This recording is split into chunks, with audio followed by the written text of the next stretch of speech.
Headlines brought to you by Chitale बंधू.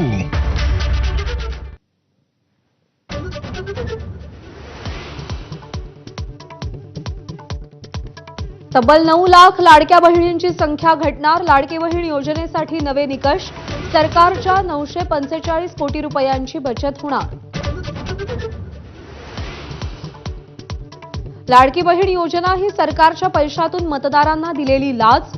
राजू शेट्टींचा हल्लाबोल. करदात्यांच्या पैशातून योजनेसाठी 46,000 कोटींचा खर्च.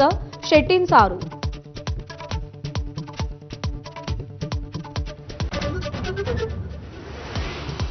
पुरस्कार सोहळ्यावरील टीकेनंतर संजय राऊत आणि शरद पवार पहिल्यांदाच एका मंचावर. संसद भवन ते सेंट्रल विस्टा पुस्तक प्रकाशन सोहळ्याला दोन्ही नेते एकत्र.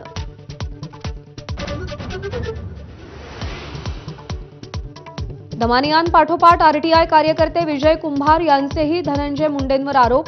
मंत्रिमंडळ बैठकीत प्रस्ताव मंजूर झाल्याचं भासवून जीआर काढल्याचा दावा. मुंडेंनी आरोप फेटाळले. अजित पवारांच्या आदेशानंतरही धनंजय मुंडे 6 पैकी एकाही जनता दरबाराला उपस्थित नाहीत. मुंडेंनी पवारांच्या आदेशाला केराची टोपली दाखवल्याची चर्चा.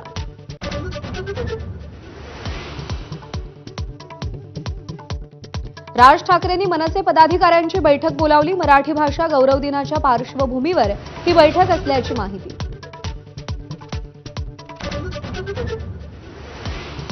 रेखा गुप्ता दिल्लीच्या नव्या मुख्यमंत्री तर प्रवेश वर्मा उपमुख्यमंत्री. रामलीला मैदानात आज भव्य शपथविधी सोहळा. फडणवीस, शिंदे, अजित पवारही उपस्थित राहणार.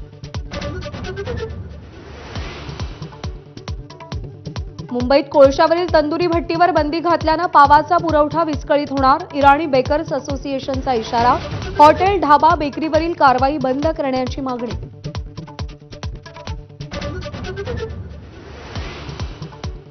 कल्याणमध्ये गोळीबारात एकाचा मृत्यू. जमिनीच्या वादातून नातेवाईकानंच गोळ्या झाडून हत्या केल्याचा संशय.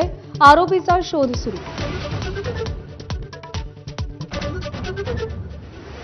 संत गजानन महाराजांचा आज प्रकट दिन. शेगावमध्ये भाविकांची सकाळपासूनच दर्शनासाठी गर्दी. गजानन महाराज मंदिरालाही आकर्षक सजावट.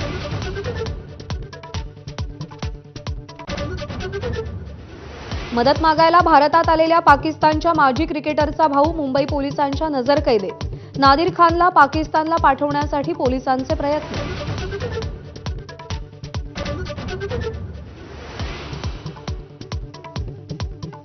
कुंभमेळ्यासाठी जाणाऱ्या भाविकांवर काळाचा घाला. 2 अपघातामध्ये 8 जणांचा मृत्यू, 40 जखमी.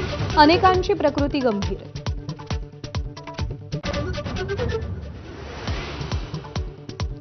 भारताच्या मिशन चॅम्पियन्स ट्रॉफीला आजपासून सुरुवात. दुबईमध्ये बांगलादेश विरुद्ध सलामीची लढत.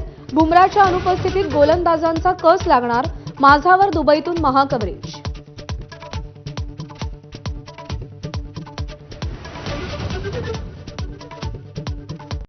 Headlines brought to you by Chitale बंधू.